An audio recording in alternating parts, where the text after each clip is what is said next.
Hey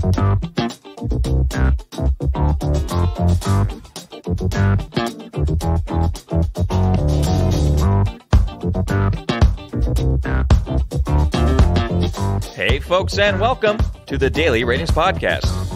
It's a show where each week we'll sit down with Vincent Daly to get his thoughts on the latest movies he's been watching, both older films and new releases. And don't worry, there's no spoilers. Vince will give a brief review of the movie, share some thoughts, and of course, then rate the film. The daily ratings are always fair, honest, and most importantly, they're consistent. On today's show, Vince will be rating and reviewing House, directed by Nobuhiko Obayashi. Newly released Reptile by Grant Singer. And these are all newly released here. We have Blue Giant by Yuzuru Tachikawa. Dumb Money by Craig Gillespie. And The Creator by Gareth Edwards. Okay, we'll bring in Vince here to fix my errors on that one. Folks, it's going to be a great show. Stay tuned and enjoy.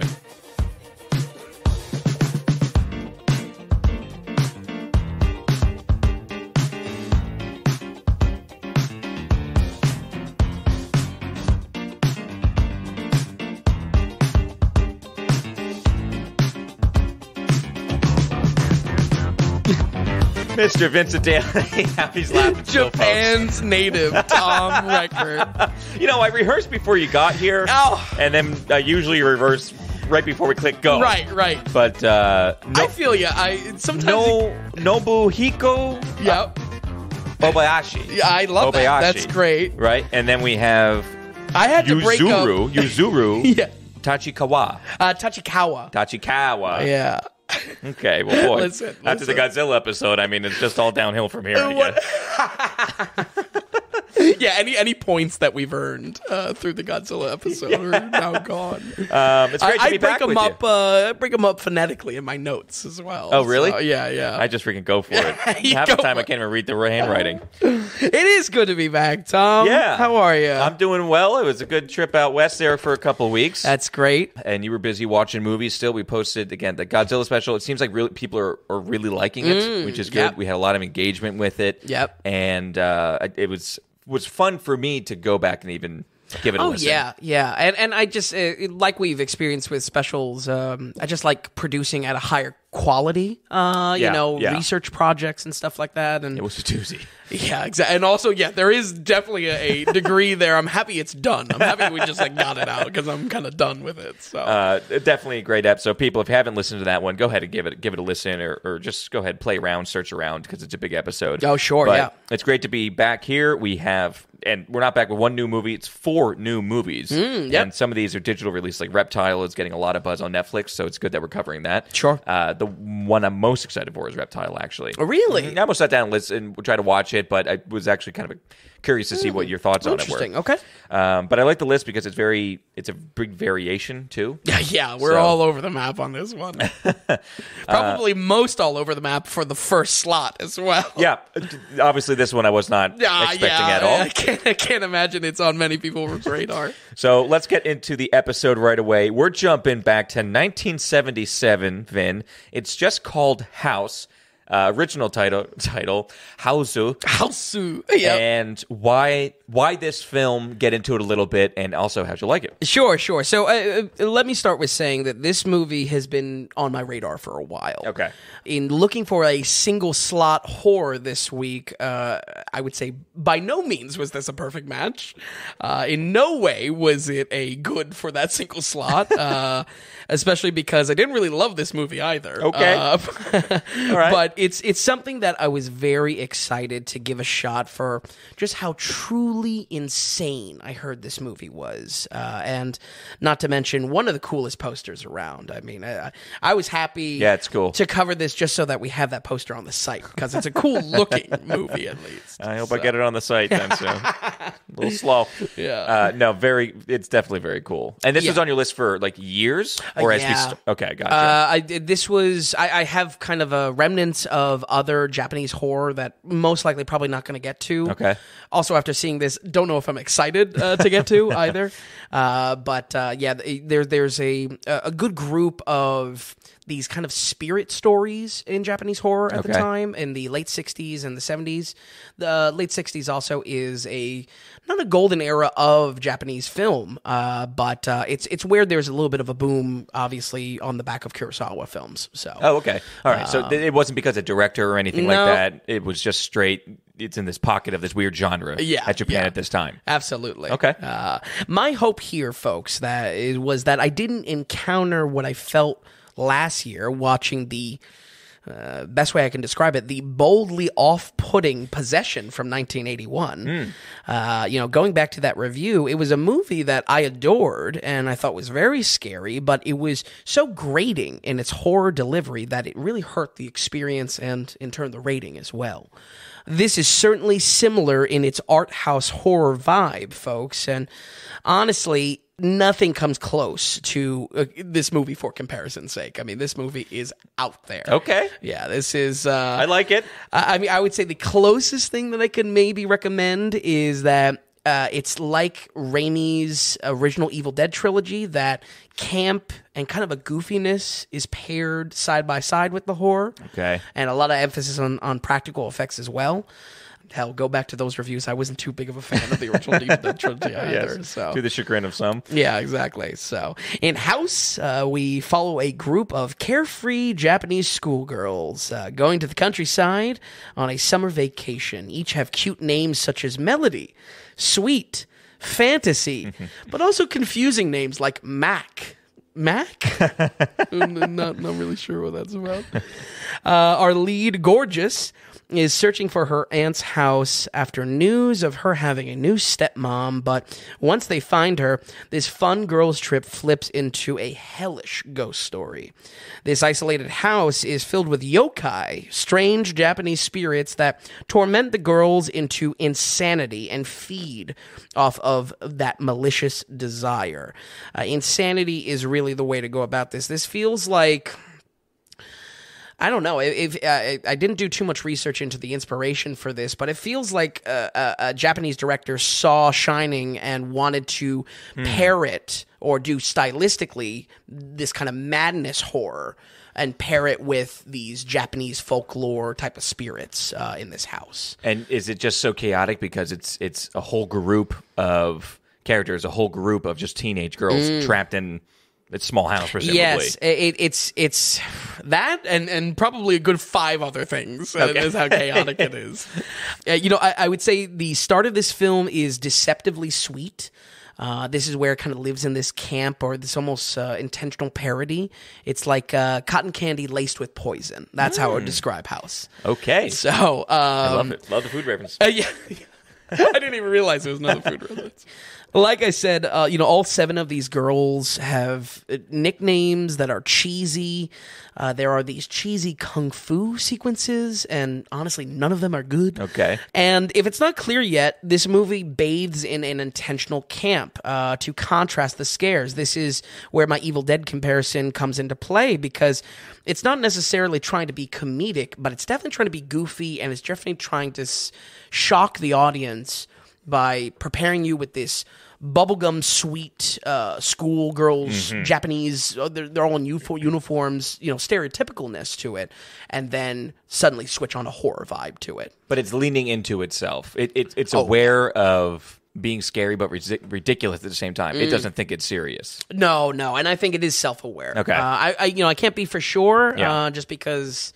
there can be just, especially even you look at like anime, sometimes Japanese comedy doesn't work. Sometimes it just doesn't land. Yeah.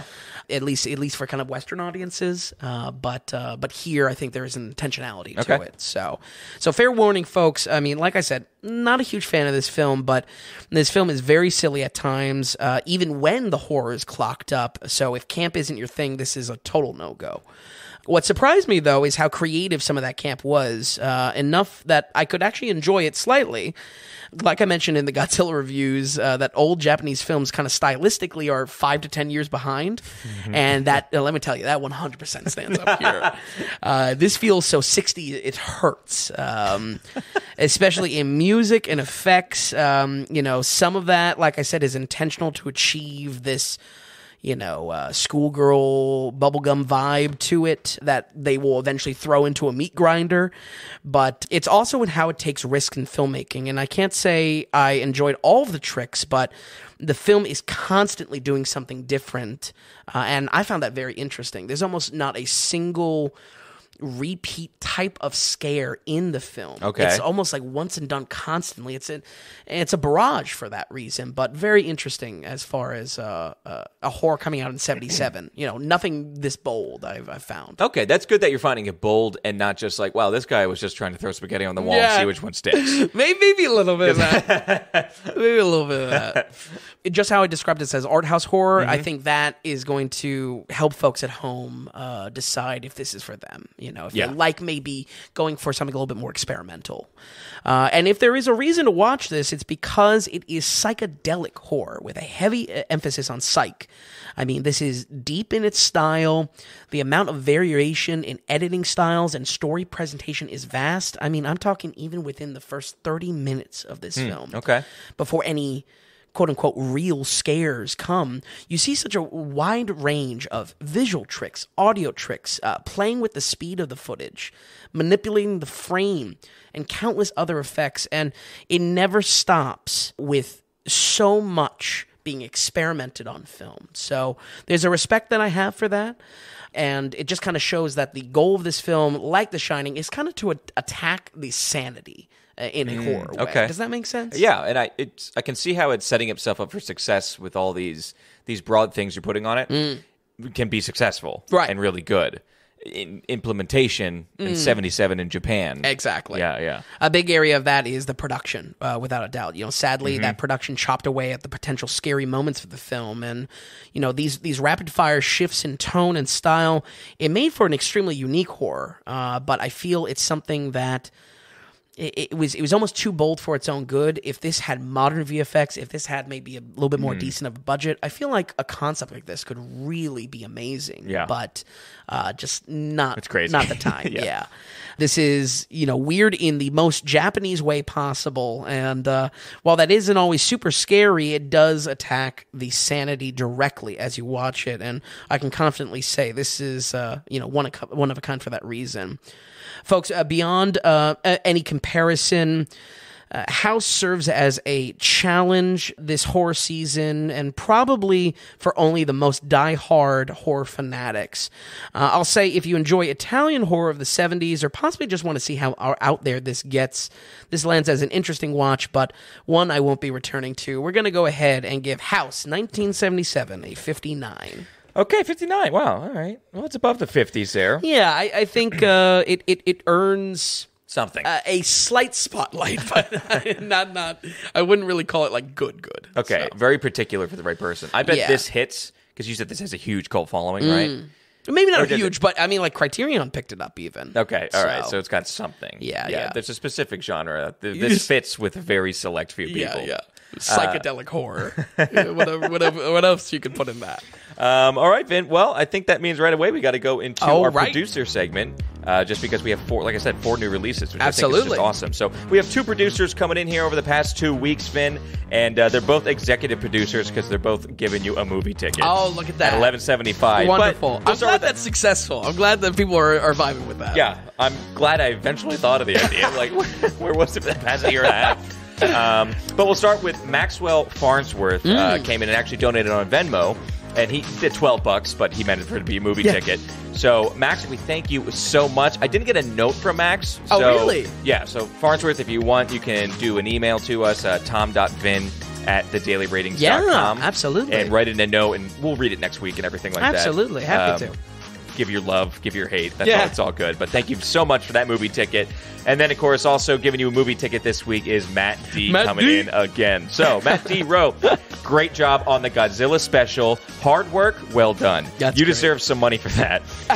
Here, go see a fun and breezy 90-minute comedy on me.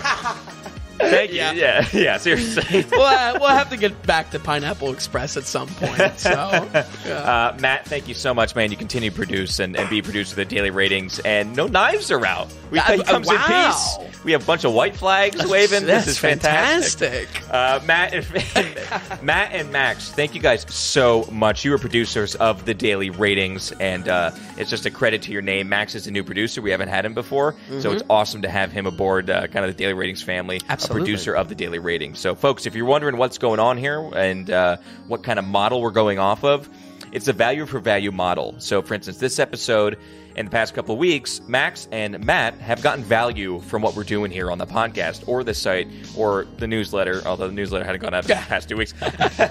But the idea is they're getting some sort of, they're liking this. They're doing their own, maybe critiquing their own movie list because of listening. Maybe we give them a smile and they're kind of following along every week with what movies we're watching. So they somehow found it valuable, so they went on the dailyratings.com. They go to the donations tab on the website, and through your monetary support, you become a producer of the Daily Ratings. That's why we keep on calling them producers and executive producers of episode 103. Because anyone who can donate to the show, you legitimately are a producer. This is just like Hollywood. I mean, you're literally keeping this thing going. Ben and I will sit down and host this podcast every week, but you all help keep it going with your engagement and also with your monetary support, which is just so awesome, so important for us. So Max and Matt, thank you so much for your movie tickets. Ben can go see 2 movie tickets. Look at that. Go see 2 movies this week, which is great.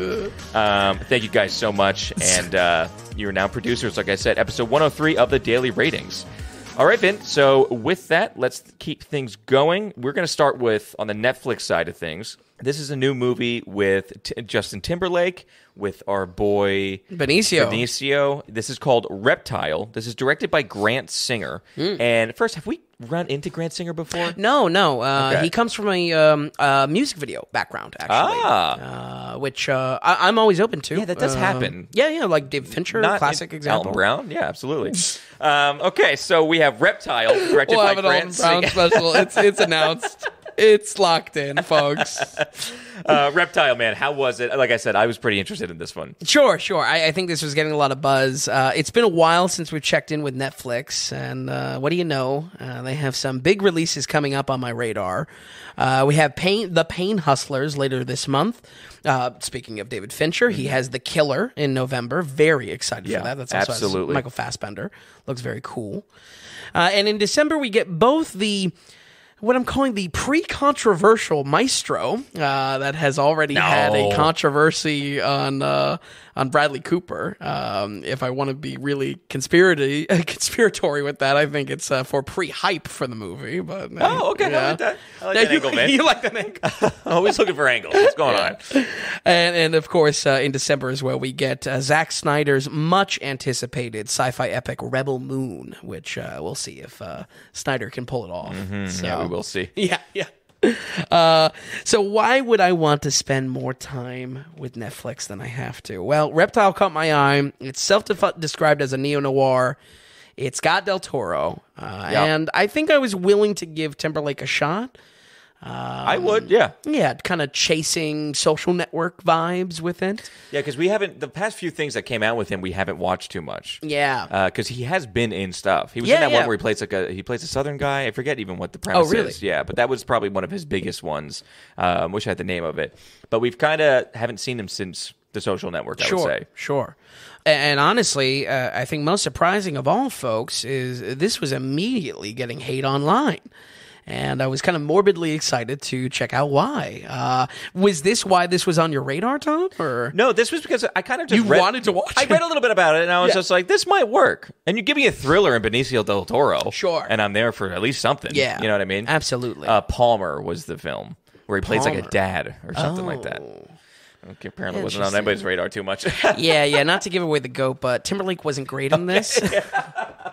And I was kind of rooting for him. Yeah. So much so that I put what's that one where it's time? He's got like the time on his. I think it's Justin Time or something like that. You talking about Justin Timberlake thing? Yeah.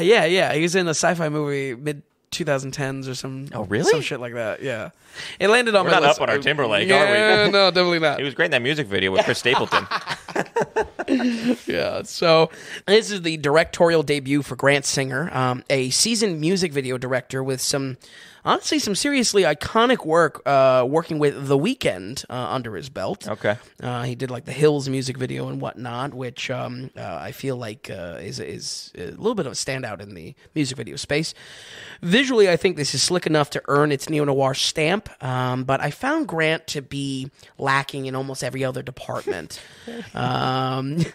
That's why I was shocked that you were excited to see this. I was like, oh boy, you had to put old Tommy down. There is a resounding blahness to this film, to experiencing the film. And unfortunately, I found myself really agreeing with the pack on this one for all the hate that it was getting. If anything, I was going in kind of glass half full on this. I was morbidly curious why it was just immediately bashed for what looked to be a cool kind of crime thriller. But yeah, it's not there for this one. Reptile introduces us to a rocky relationship with Justin Timberlake and soon to be murdered girlfriend. This sudden reveal gives us little to go on, but sparks our mystery as our perspective shifts to Benicio del Toro as the lead detective in this crime plot line. The tone of the investigation is taken seriously, but oftentimes we're slipping into a very realistic day-in-the-life type of police procedural. We get to know the whole police department. We get to know the wives, the families, of course, intimately know the crime and how it kind of unfolds. And because of that and that pacing, it kind of robs the gravity of the crime. I tried as hard as I could not to reference Prisoners at all in this review, but this was no Prisoners. Okay, what I mean? It needed the severity, it needed the intensity, and I feel like it's a byproduct of just kind of like it kind of playing out every day with the police department on this crime, which is interesting, but not Is great. that what you were going for? It sounds like it's kind of paced real slow when you're really looking for that crime thriller. Yeah, absolutely. Del Toro is constantly on the prowl, though. It's not that he gets distracted entirely from the crime. I feel like the punch is just weakened, and by being on the prowl, he really is a nosy fella, to quote Chinatown, and everyone knows what happens to those types. Performance-wise, I don't really have any major complaints or praise. I feel like Del Toro is exactly what I wanted him to be here. Okay. He's cool, he's observant, but most importantly, he's principled enough for this noir side of the story. It's not just a crime thriller. I feel like it is a noir because it's very directly on Del Toro and trying to test his limits. I feel like that is what makes it the noir. JT, though, man, Justin Timberlake is just not good in this. To be fair, I don't think this was like a good character for him. It was just kind of like a...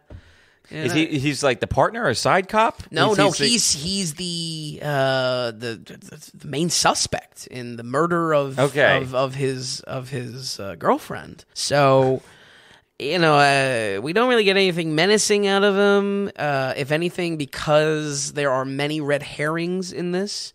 He's not one way or the other, good or bad. Right. And I just feel like, why choose JT for this? I feel like you need him in this charismatic role, and the character was just not meant to be that. Okay, so the big question is, who can you picture for the role this is? Who can maybe you picture? You didn't give it any thought? I mean, anyone. Oh, okay. It's. I think it's more an observation of just like they didn't need to be a main big star, because the focus is just so on Del Toro. Okay, so that's like Ryan Gosling is too big for this. No, he's just another suspect among many suspects. All right, so they did a music video in the past, or they know each other in the industry. That's probably what it is. Yeah, that probably is. What all right, okay, all right.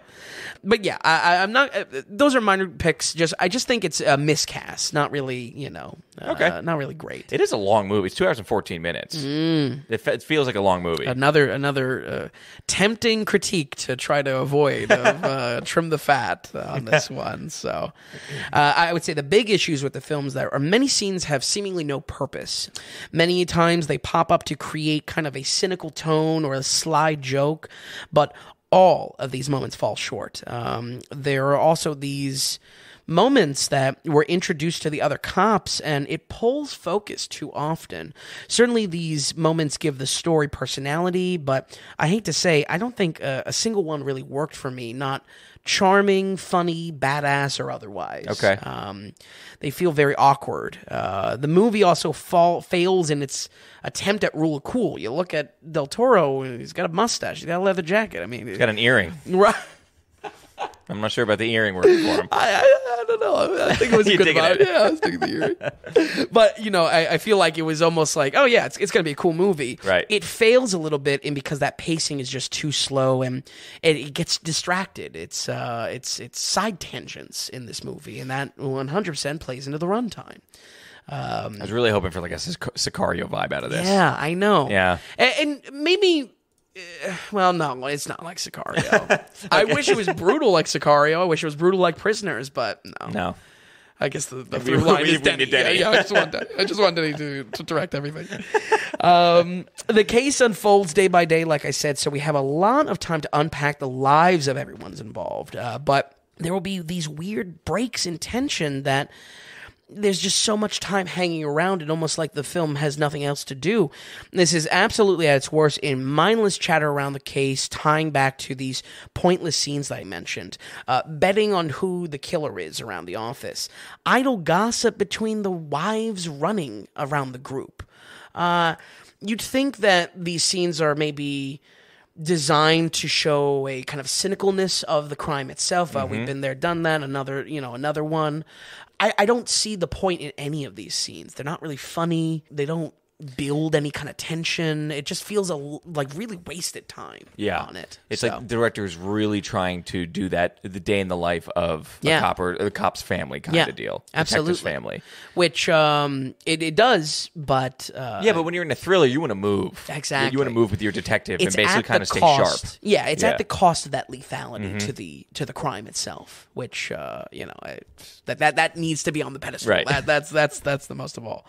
Reptile is nowhere as bad as this movie I'll compare it to, folks, but it really does remind me a bit of 2021's The Little Things with Denzel, and it was an Apple release, I believe. I feel like that feeling comes to me because both have such potential in their plot, in their cast, and while it kind of gets there by the end, the ride is just so lackluster, I can't really find myself, really shining to recommend this. Okay. I think the final chapter of this film is great, honestly. The final act really does get there. But little is gained from how much intimacy we have with these characters. The twister was awesome. I like where the story goes. If anything, it amplified my questions of why were we spending all this time? Yeah. Why? So, folks, like I said, I've been trying to stay away from it. It's been a while since I really have leveled this critique, but this is some serious fat to trim on this one. Maybe that's why you see this on Netflix to begin with, and maybe that's why Netflix is notorious for pumping out some fodder. We're going to go ahead and give Reptile a 49. Okay, 49. Wow, just a tick below, huh? Just a tick below. Yep, okay, well, it sounds like this movie isn't for very many people then. I think it's just scratching. So without muddying the waters. More so just so inoffensive, so bland that you could probably put it on for anyone, God, it really is but it does nothing well. Okay, so once again, we have a Netflix film, like you said, that is just Netflix fodder. Exactly. It just fits perfectly in there. Exactly. You can go this route if you want something more easygoing base, but kind of like that. You go put Red Notice on. You're always grinding the axe for Red Notice. This is what they do. Okay, 49% for Reptile. We'll keep things moving here. So we have, again, newly released. This is Blue Giant, and this is an anime release. It was only in theaters, I think, Vin, you said, for 2 days. 2 days. Do some homework for us. Sure. And just like, how did this come about? Why this anime? You're bringing it up to us, and how'd you like it also? Yeah, absolutely. Well, Tom, let me start by saying, let me ask you, how many times have I mentioned I was looking for a good anime release? Yeah, okay. Good anime gateway drug. Since Kimmy. Since you were let down from Kimmy. Was it Kimmy? It was, I'll tell you what, here's what it was. It was every time I mentioned anime. You're right. It wasn't Kimmy, you're right. It was one of the first episodes that we kind of did, early days. Bell. Yes. And it came to American theaters. Yep. It was a big release. Yeah, because the whole idea was there was this drummings of could good Japanese anime make it into full throttle, full release, major release, 3,000 plus theaters in America. That tanked and did terrible. And it was just a bad movie as well. So. I don't know if as far as new animes, we might have had one or two decent ones, ones. Of course, we had a new... the Suzume. Oh, that's right. We had Suzume. That was this year. And Broly, Super Broly we had. Dragon Ball Super. Yes. Which is definitely fun. That was a great theater experience. That was really good. So that's when the wrong movie played in the beginning, right? Yeah. It was that was awesome. That was so good. Okay, but the answer is, I think even before the podcast, we have been waiting for a great, true, good anime. Exactly. So bring us up to speed on this one. Did this have the hype for it, or you knew it was kind it a of question mark walking in? I was aware of it. I wasn't aware of the release and kind of scrambled to get to one of the two the two releases or the 2 days of the releases. For this year, we've already had a great release with Suzume, but even with the prestige of Makoto Shinkai's style, I still wanted something more out of, again, a gateway drug, something that is just anime enough. Yeah. That's not going to be off-putting and can land with audiences, but still is anime enough that gives us that love of for me kind of a mind. Does it pass the Tom test? I love that. That's great. Well, you're adventurous. You've seen Paprika. You've seen some adventurous stuff. Barely, yeah, Paprika. Baccano was right up my alley. Oh wow, call back. But I don't even know if anime fans know Baccano anymore.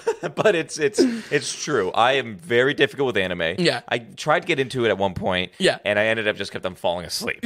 Because it just... it's a big problem with you, let me tell you that. There wasn't a lot of movement on screen. Yeah. And I just can't get engaged with these characters unless it's very the talking heads. Specific. Right. Because Trigun should be some of my favorites. Yeah, sure. Anyway... The point is, you're looking for that thing that could get me, though. Yes. Not an anime watcher, but someone who can actually really get engaged with something that is true anime. Yeah, like a almost the impossible balancing act of, being tame enough, but also still representing anime. Yeah. You know what I mean?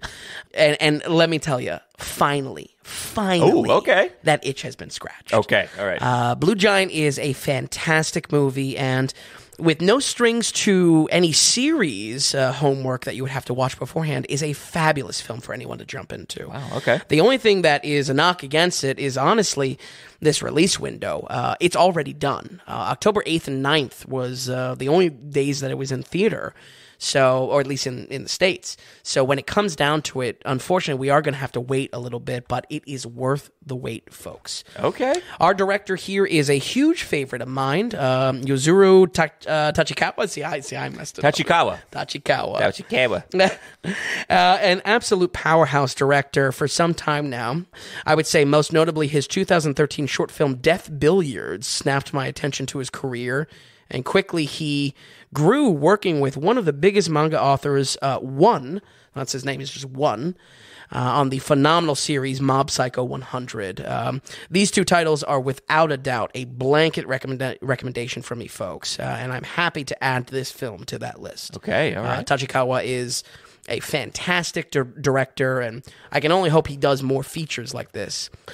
Blue Giant focuses on three characters, drawn together in a moment of friendship to do one thing: play jazz music together. Our main focus is on Dai, a recent graduate that is a saxophone player, and probably in the most Japanese way possible, the second time I've said that this episode, he wants to become the best jazz player in the world. That focus and drive is infectious, as his two other bandmates are inspired to match his effort and relish in knowing that these moments playing together won't last forever. In a lot of ways, this film has the appeal of Whiplash or La La Land, in that it's a story directly about jazz. All of these stories touch on how jazz is a almost perpetually dying art, and that's something that it's something that has to be experienced to be fully understood.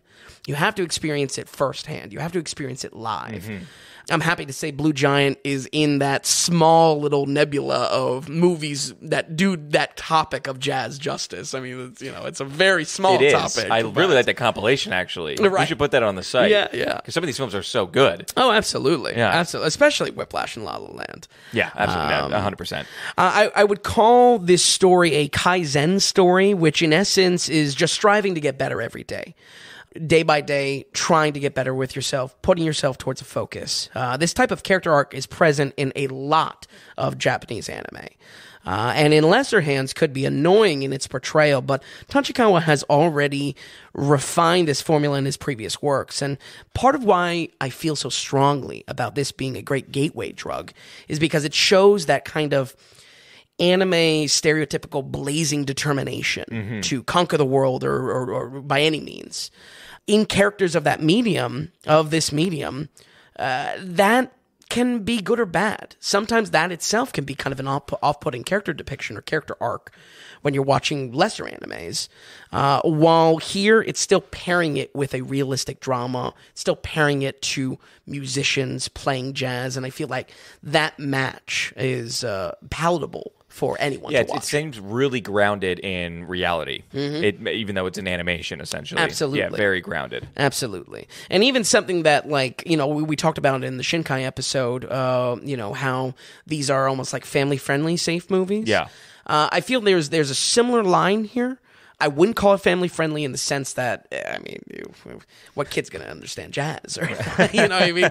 So it is more of a mature type of topic that they're concerned with, and where the story goes, certainly as a drama, but just has enough of that anime-ness that still gives you a good taste of it, and that's where I'm getting at with this gateway drug. teaspoons. Exactly. Like, it's not like he blows into the saxophone, a monster comes out, then every instrument has a monster. Yes, he's not summoning ghosts with a saxophone or anything. I would love that. That sounds awesome. I mean, it really sounds like a normal movie just told through an animation style. Yeah, I mean, probably the best way to go about it, especially with how much the story is about driven focus, is it is like anime Whiplash. Yeah, I mean, that's very cool. Yeah. I'm kind of surprised even to hear that a little bit. One thing is, it's still 2 hours, so it is a 2-hour animated movie that is good for adults. It seems like a long time to have that palatable. For you, that's no problem. Sure. I think what really clips along is that once we're in the music performances, you're basically just watching the music unfold, the performance unfold, which I feel like, I mean, if you're really not into jazz in any regard, those are going to be pulling teeth. I think otherwise than that, those help the pacing really clip along quite a bit. All right. Especially when it's sandwiched between these kind of this melodrama a little bit between the group. Now, there is one kind of iffy spot here, and it's in some spotty CGI used in the music performances to get a higher frame rate to the animation. But I'm going to be honest, I don't think it looks terrible, but it may be jarring for someone to jump into. The reason why they did it is there seems to be a semi-rotoscoping of real musicians on stage, so they needed to kind of match this a little bit rough-looking CGI to it to basically match the real-life musicians that they're animating over. So, which kind of cool, but does it take you out of it? Does it seem like a whole different kind of thing going on visually on screen? Yes, I feel like in a moment you see it, it takes you out of it until you see a full music performance go through, and I'll touch on why that is really the reason to see this film. And folks, I mean, it is so made up for. It is like 3 times over. It pays off to watch these music performances unfold. This is a phenomenal 10 out of 10 soundtrack from a real jazz composer named Hiromi. But central to any jazz piece are the solo. The solo of someone popping off on stage and going into their own little iteration of the song. The dramatic flourish that is given to the animation is breathtaking. Many scenes will add simulated lens flares to the brass of the instruments and become these like solar flare streaks flooding the room. It's seriously like brass plasma. It was amazing. It was amazing. Colors will start to bleed as if the sweat of the performance is morphing the screen itself. And it might be hard to believe, but the quality of the animation in these moments are on par with even the flashiest of anime action you can imagine. Oh, that's very cool. Like, you want to talk about Dragon Ball Z? This is like them going Jazz Super Saiyan. That's I love that. I love that. That's the best way I can describe it. And it's cool because, this is something I can really enjoy, I think. Yeah. Folks, I'm not messing around, though. I mean, when I say the jazz is the action sequence, the jazz is what we want the payoff to be, and not only that, the story is so directly about jazz. Yeah. I'm not messing around. The jazz is the action. I love it. I think that's awesome. It's a jazz action film. Action. Yeah. But it's really, it really is, it pays off in such a way, and it pays off in such a visually profound way. I would put this alongside the animation greats this year, like Spider-Verse. When I say that this iffy CGI that we see every now and again, it really it's just made up for in spades. It's so on so many levels, fold after fold after fold. The film surprises you with how most electric moments on stage that we're hearing, that we're seeing, are driven to the stratosphere with what is done to stylistically show how intense this jazz is, and I'm telling you, it's a must watch. It's so good. Okay, well, this is big talk. This is big talk. I'm not gonna call. I don't want to call it early, but this has some potential to do very well at the Tom Dailies this year, folks. Whoa! And a wide range of categories too, because like I said, just on a music level, really, I've been listening to the soundtrack all week. Okay. I reference a lot of different works in this review, and while there are many through lines in those comparisons, I think the one that should stick out the most is quality. Whiplash, La La Land, Mob Psycho, Death Billiards. These are quality projects that would be worth your time, even if stylistically you may not love them. The talent around this project is top-notch, and the result is an anime release that deserves to be included in the best films of 2023. Wow. We're going to go ahead and give Blue Giant an 82. Wow. Vin. Well, you were giddy about this film. I'm excited about it for you. Yeah, I drove an hour to see this to the ghost town.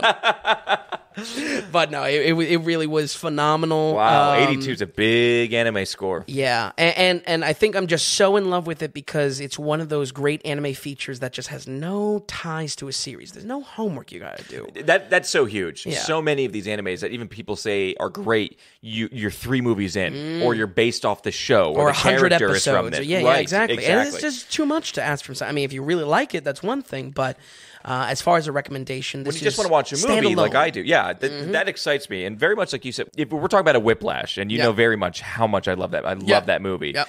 You don't need to be any kind of fan of jazz to enjoy that film. You don't need to be any kind of fan of anime to enjoy this film, or jazz probably.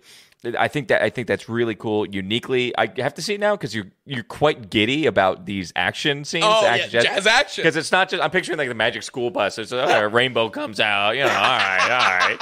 But a rainbow comes out. But if it's that visually awesome and you need anime to tell that tale, kind of awesome. So kind of now we all just have to wait. You gave it an 82. Now we all wait till hopefully it comes on a streaming service. Who knows? Or something. I know it's being distributed by G Kids, who.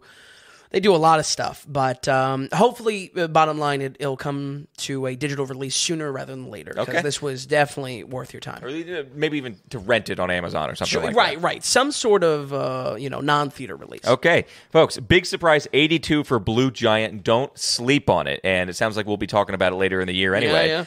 So we won't let you forget about it. Let's keep it going now. Let's jump into kind of our major releases in theaters. Yeah. Ones that are being talked about a little bit more. We're going to jump right away to Rated R, hour and 45 minute. This is Dumb Money. Let's get into it a little bit. This is Paul Dano and the funny guy, Pete Davidson. How was it? Funny. How was it, Vin? And how did you like it? Well, folks, it's here. I mean, this is quite possibly the most sexy finance a film could get. Really? Oh, yeah. And I think one that is worth the dramatization. Despite the story of Wall Street Bets being only 3 years old, There are many, many wrinkles to the true story. Don't get it twisted, though. The coming flood of brand movies off of Barbie's back might seem like they're part of our beloved subgenre of sexy finance, but the distinction is they have to clearly be about money directly. That is a sexy finance film. So it's just funny because I just watched Big Short 1.5 times. Really? I had it downloaded, and it was just like so. This is so funny. Right in tune with this. I didn't really know anything about this film. I know it's got a major release. But don't really know anything about the film. Really? Okay. Yeah. Interesting. Honestly, out of all econ-based stories, this is a triple threat right here. First, the financial angle is complex, utilizing many market tools and trading technicalities to show how Wall Street is threatened by this movement. Second, the drama between hedge funds and Reddit is a conflict so perfect you couldn't dream it up both pre and post writer strike. I mean, this is a movie conflict made for, in real life. And finally, it's a story that's worth telling coming out of course, the historical landmark year of 2020, and one of the biggest features to take a nonfiction angle on that year. I don't feel like, correct me if I'm wrong, I don't feel like any movie has really tried to tackle COVID in any kind of approach like this. Not yet. It might be in things a little bit or part of like a modern movie. Like a background element. Right, exactly. Yeah. But no, it hasn't taken it on like that. Yeah, no. So this being kind of a nonfiction biopic kind of vibe to it, it's definitely still, it's called Dumb Money. It's still trying to be kind of a dumb comedy in ways, but is trying to really do justice for this. Our director, Craig Gillespie, is a throwback to our very first episode with him helming Cruella. Wasn't a huge fan of it, but hey, what can you do? In between these features, he's been primarily working in TV, most notably with the viral hit Pam and Tommy. And going after such a viral story here seems like a perfect match, honestly. In Dumb Money, we follow many characters in a big ensemble cast as the many shareholders of the underdog stock GameStop. And the interest in this stock is being driven by Keith Gill, played by Paul Dano, a welcome sight after seeing him as the Riddler in The Batman. Yeah, definitely. We're Dano fans. Yeah. A financial streamer, Gil is, with a cult following that wins big, betting on the little guy. This rising popularity attracts the wrong attention from elites in Wall Street, who at this point have been successfully short-selling the stock. This kicks off the rivalry that was made for the big screen, the haves versus the have-nots, in the unprecedented climb of a stock everyone overlooked and was rooting to fail.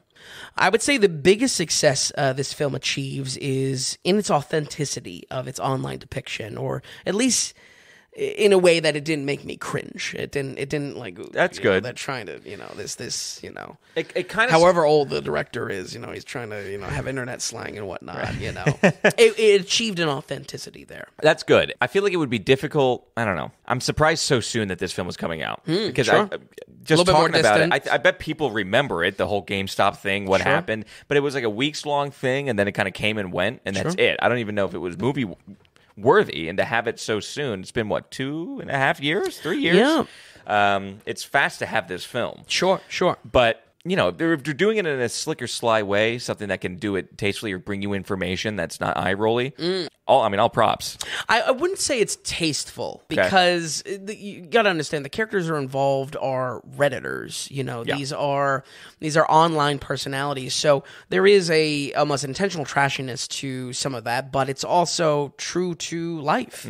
And while I'm not in a schoolroom or kind of a lecture scenario, I would imagine from a finance perspective, Wall Street Bets is going to be studied moving forward as an economic story.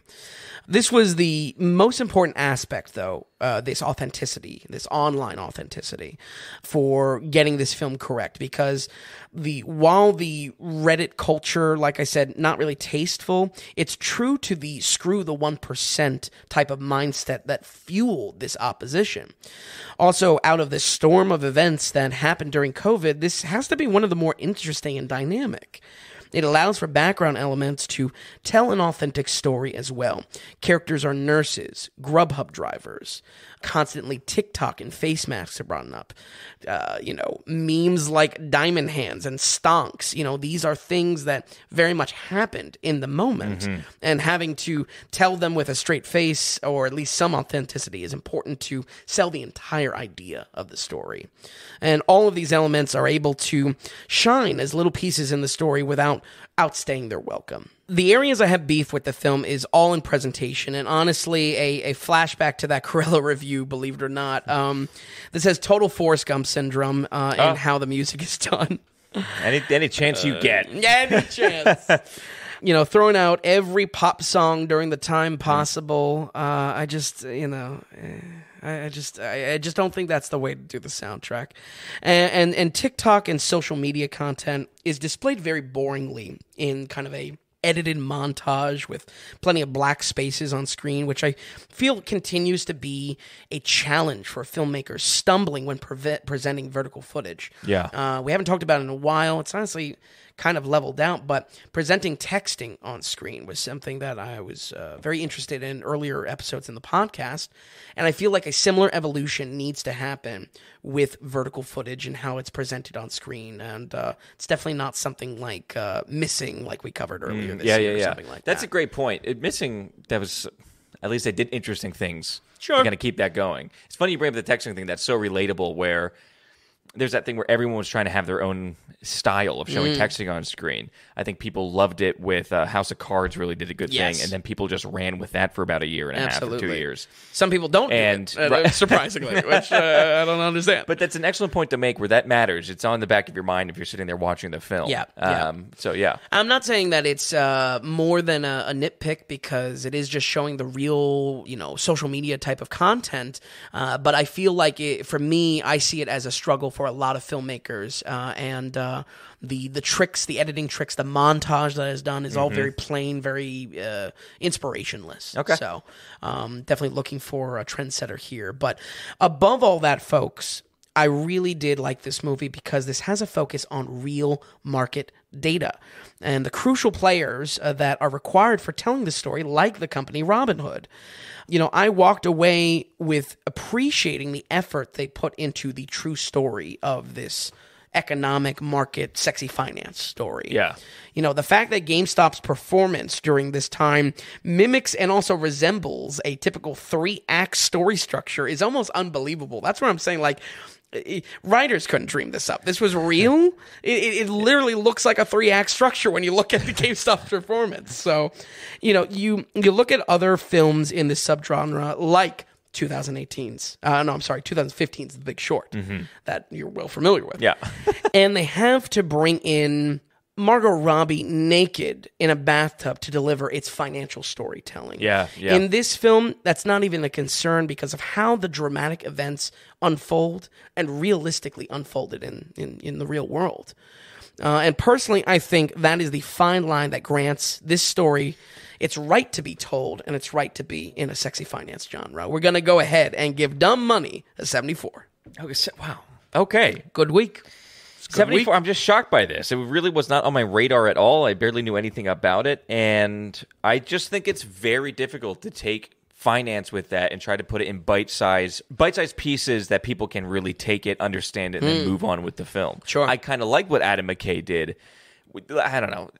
I will say, seeing it almost 10 years later now, it's not as cool or not as... It doesn't have the wow factor. Yeah, exactly. That's how I feel about those movies, too. But at the time, I remember watching it for the first time, too, when I saw it in theaters, it really did make it bite-sized. Even though there's still a little bit of confusion, it moves quick, and you're talking a lot of numbers, a lot of things, a lot of different terms.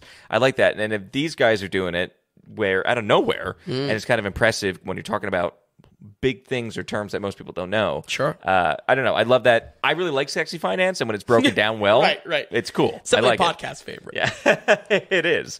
And 74%, it's a pretty good movie. Absolutely. And I really just would stress that, if anything, going off of your point, that it feels maybe a little bit too soon to have this. The dust is settling, if you will. Yeah. I do feel like it is a story that was made for Hollywood. Writers Really? could not even dream this up. How the role that Robin Hood had to play, how it's like an us versus them type of story. Yeah. There's like clear sides Wow, I'm really to surprised by it. that. I feel like that's where this earns its right to be told so soon. Wow. Okay, so folks, again, kind of don't sleep on that. That's dumb money because I was just not interested too much in the story. But that's excellent to hear. 74%. Very good, Vin. All right. Yeah, it's a good week. Well, let's keep it going. This movie now, I also did have some interest in this one because our boy, isn't it? John David Washington. Oh, yeah, who yeah. I would love to see as next Bond. Probably not going to be. Wow. Because after Tenet. Sure. The first half of Tenet is just Bond. It's very true. Anyway, very true, yeah. This is The Creator. This is in theaters now. 2 hours and 13 minutes. It's rated PG-13. Let's get into it a little bit. And how was Denzel Washington's son? Denzel's son, he will forever be cursed for that label. Well, him and Colin Hanks can do a movie together. Right. Well, folks, it's been a hearty 7-year gap for our director, Gareth Edwards. His 2 biggest films being 2014 Godzilla reboot, which kicked off the MonsterVerse, which we're still seeing the ripple effect in, and hitting even bigger with undoubtedly the most coherent of the Star Wars sequels, 2016's Rogue One. Yeah. That's what drew me the most to this film. It was him and Washington. Sure, and it's also plastered over all of the posters. The director of Rogue One. Yeah, I know. It's like as big as some of the objects in the poster. Because for you and me, and also I think as years go by, people are recognizing that Rogue One is the best of the new Star Wars movies. Sure. There's been a little bit back and forth with fans, which Yeah. I'm surprised at, but yeah, I'm still with it. Yeah. So this guy's got chops, for sure. Yeah. And he's proving himself to be a decent sci-fi director through this, and I think that's tied to his origins as a VFX artist. You might have heard by now, but this is a damn good-looking film. And Edwards' ability to translate his vision on screen is an advantage that pays off here. And I feel it's an advantage that not many new upcoming directors are going to have unless they have some sort of VFX background. His writing credits, not so much, however, here. Unfortunately, I think this film is tarnished a bit in its writing department, being breathtaking stylistically, but a little shallow in its substance. Okay. The talent of this production team strengthens this style even more. Returning to work with Edwards is the amazing cinematographer Greg Fraser, who shot the powerhouse visuals of Dune and The Batman most recently. Also cinematographer on Dune 2 and The Batman 2. Yeah, those are beautiful looking. Very well shot. Very well shot. Absolutely. Did the cinematography for Rogue One. And again, I mean, just gorgeous shots. I always think of the shot where the test Death Star goes off, and it's like this lined astrological look to it with the planet destroyed. Just really top-notch stuff. Yeah, and I'll tell you what, he's got the same writing team as Rogue One, too. Not that Rogue One was like, the script on this. But it did its job. Yeah. Where the writing comes into play is I just feel like, I don't want to say it's a bad juggling act, because I feel like Edwards is fully capable of helming and being almost in every part of his own sci-fi IP. Right. Just for me, though, I just feel like the writing, it needed to be tossed to someone else to sharpen it up in some way. But maybe that's not how you get your movie made in 2023. That's not attached to a brand or a franchise. Which respectable, kind of. Absolutely. If that's going to be a thing going forward, we love writers and directors. Absolutely. We just don't see it always successful, that's for sure. Yeah, absolutely. And where would we be without good old Hans Zimmer? Interesting enough, because of this story is about AI, Edwards actually explored using AI music to tie to his story, but did end up going with Zimmer. Good. I was gonna kind of ask, what are your thoughts on that? I don't like it. Yeah, I'm not impressed with it, but yet. Yeah, right. I guess I would just be curious stylistically what an AI soundtrack entirely would sound like. I would probably sound unimpressive. It would match, sure, and be acceptable, but acceptable and completely lackluster. Yeah, getting by, because it's right now. It's not at the point where it can't be great. Sure, because it just has to generalize everything. Yeah, what I mean. And you would just get one very generic sounding soundtrack. Yeah, probably. I think so. It wouldn't be exciting. I wish it would be exciting, but yeah, I found that an interesting fact that he was so attached to this kind of AI plot that he was exploring a lot of options with that, which I think is awesome. That shows a lot of creative passion in this project. The creator focuses on John David Washington, playing an undercover special operative ordered to find a new weapon among the population of artificial intelligence. This sci-fi has an alternate history premise that allows AI cybernetics to skyrocket in development until it reaches a point that needs to be forcefully stopped. That point is a nuclear detonation in Los Angeles, seemingly as an act of rebellion by the AI and surging into a war on terror-like crusade to eliminate the technology. The twist is that this new weapon is a robotic child and seemingly harmless altogether. And that's kind of where we're kicking things off for it. Folks, it's the return of Hollywood's new favorite story arc, Man with Child Adventure. It is. You're so right. That's the new bingo card. It's all Man with Child Adventure. And not doing it great. Yeah. Not doing it great. 42? Not 42. What am I thinking? 65? Oh, I got the list here. Okay. I got the list here. You know what I mean? It is Last of Us. It is Logan. 65, Mandalorian, and apparently even the new Walking Dead show is doing the gimmick of Really? kid. Yeah. Can I put another one on there? Sure. Adam Project. Oh, my God. Yeah. Thank you. Man with Child Thank Adventure, you. our favorite. Yeah. The list goes on. Of course, you can even go back to okay. But the list goes on. Yeah. The list goes on. Despite a bold new sci-fi vision from Edwards, this is where the writing was under-delivering in its grandeur. You know, I mean, this is a really big project for him that he's helming all the way, and to have background elements of the plot have more thought put in them to the main storyline itself was disappointing. And I feel like that's where a lot of the critical reception is skewering this film, despite its gorgeous visuals and kind of a astonishing sci-fi that it's putting out there. Okay. It's such a shame. Now, because I'll make one more point on Man and Boy or whatever. Yeah. It does...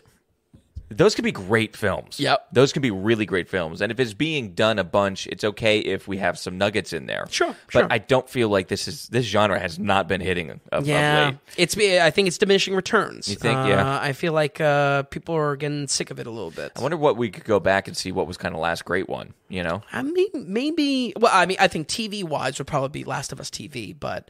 Yeah, people love that. People do love that. But Logan was great. Oh, Logan, what? That's right. There you go. Okay. Yeah. All right. But either way, though, I think it's losing its luster. Yeah, okay. This also attempts a critique of the war front and is really a perfect example of this. You know, there's attention being given to liberties being trampled of these robots, but then characters are heavy-handed in exposition that leaves the dialogue shallow and even a bit dull at times. And I'm sad to say that this is yet another performance by Denzel's son that seems like he's not trying in the performance. We brought this up in last year's critique with Amsterdam. And Amsterdam, I mean, that was a wild card. Yeah, there's David O. Russell too. Yeah, was directing. It was even rooting for it, but it's a messy movie. And does he seem too chill? Is like he's just way too relaxed? I think it's too relaxed. It's wow. I don't know. I look at Black Klansman. I look at Tenet. I'm excited for Washington and what he can do.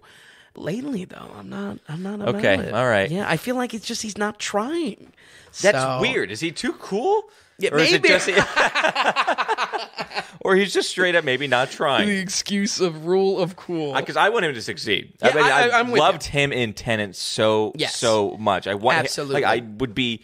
He's the only person alive right now where I'm just like, please make him Bond. That's I would great. love to see coming him from James you, Bond. I mean that's big. That's big.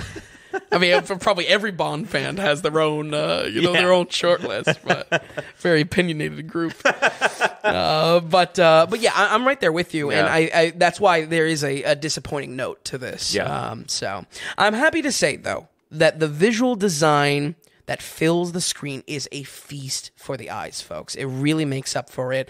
And I'm usually not one to take style over substance entirely, but I feel like this does some legwork. It does make up in that style. So not generic at all. Not some 65 BS. No. Okay. So much so that this is almost an immediate art book buy for me. Wow, that cool. Even being kind of middle of the road or rooting for the movie.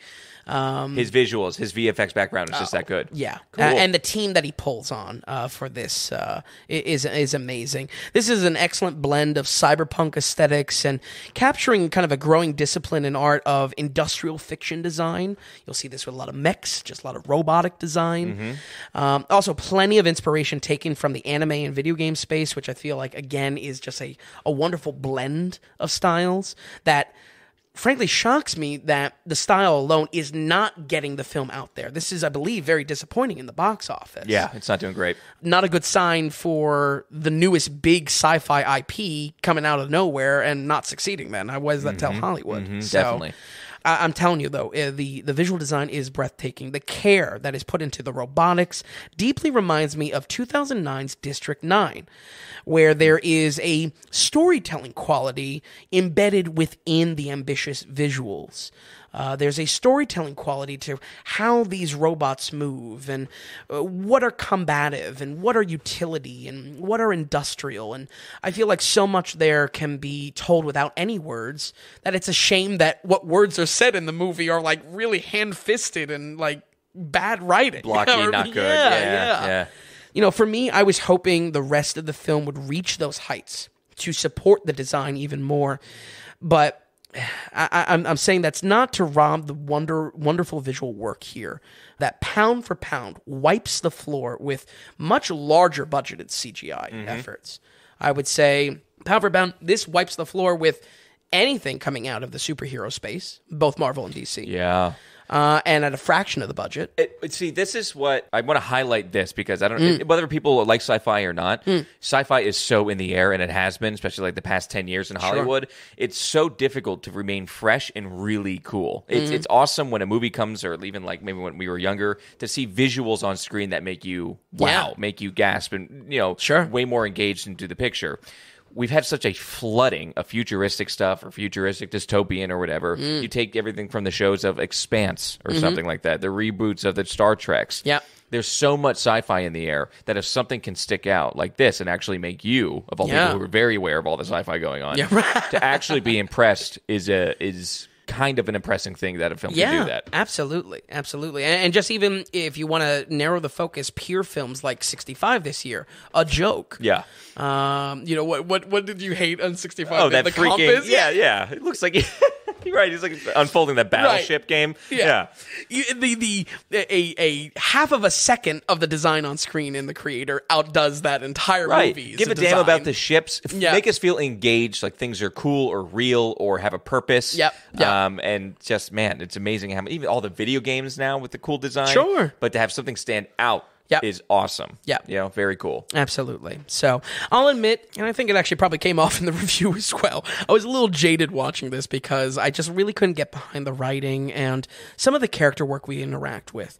Again, the story in the background I think is engaging. There's a lot of thought put into this alternate future, the world, what's communicated to us. What doesn't work are the moments that we are one-on-one, most specifically with Washington and the kid, which out of the man and kid, that kind of needs to be it. So it's why I kind of threw some knives at them even using this kind of played out story structure when there's just so much unique and so much care put into the film otherwise.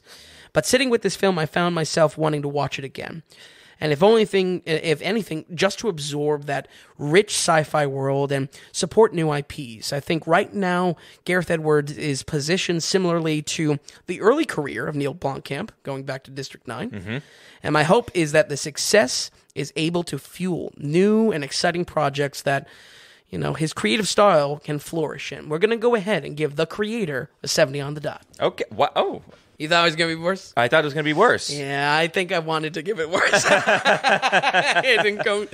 I think that's where it's It could very realistically be high 60s. Yeah. I feel like I'll make a stand on the visual design is enough to clip it right at that 70. Wow, okay, all right. So 70% for The Creator. It's out in theaters now, folks. It's not doing great. It's still top 5 if you want to check it. But honestly, if you just want to go see a nice, cool sci-fi, go see it in the theaters. I think so. The theaters right now are a little weird, with Exorcist and some of the spooky stuff, and then some just things that aren't hitting, honestly. So, Paw Patrol's doing well, but who wants to go see, only so many people want to go see Paw Patrol. All right, Vin, this was, like you said, a pretty damn good week here. I think this was a great week. We started off a little rough, but anyway, looking at these films, is there anything you want to touch on or anything in the future or roll credits here? No, I think we can roll credits. No trailer talk. I'm trying to think real quick if there was anything that I hated trailer-wise. I'll tell you what, I like the Ferrari trailer. Oh, yeah. Because it doesn't give you tasteful, anything. Yeah, it doesn't give you much. Leave it to Michael Mann. I was gonna put in the newsletter as well. Okay. You heard the big news, right? I don't know. Okay, well, apparently Michael Mann came out. Oh, okay. And said his next project is going to be Heat 2. Oh, no! Is that for real? It might just be a rumor. Apparently, he came out and said that, and he said he's interested in maybe dealing with Adam Driver with it as well. Oh, wow. Yeah, what are they going to do? Thought you were going to be more excited. Tapioca, Al Pacino, Early Bird Special, De Niro? Dunkachino, okay. Nice. Well, but, okay, not very receptive to that news. Vin, thank you so much for watching these films. Thanks for sitting down with us. Folks, we'll be back next week, of course, with some great movies also. Right now, let's go over these one more time. We have House with a 59%, Reptile with a 49%, Blue Giant with an 82%, Dumb Money with a 74%, and The Creator with a 70%. Folks, we will see you next week on the Daily Ratings Podcast.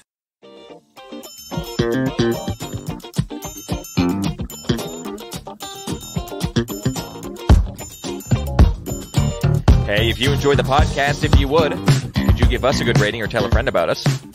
If you're wondering if a film is worth a watch, or if you'd just like to see more movie ratings from Vince, be sure to stop by thedailyratings.com, where we have our ever-expanding catalog of films. Also, if you found value in the podcast or our site, become a producer and go to the donations tab on thedailyratings.com. You can donate whatever amount of value you feel you received from us. We're looking to build this into something large and great, folks, but the whole point is to be independent from those corporate sponsors. So we greatly appreciate any support from you all. So thanks so much, and we'll see you next time on the Daily Ratings Podcast.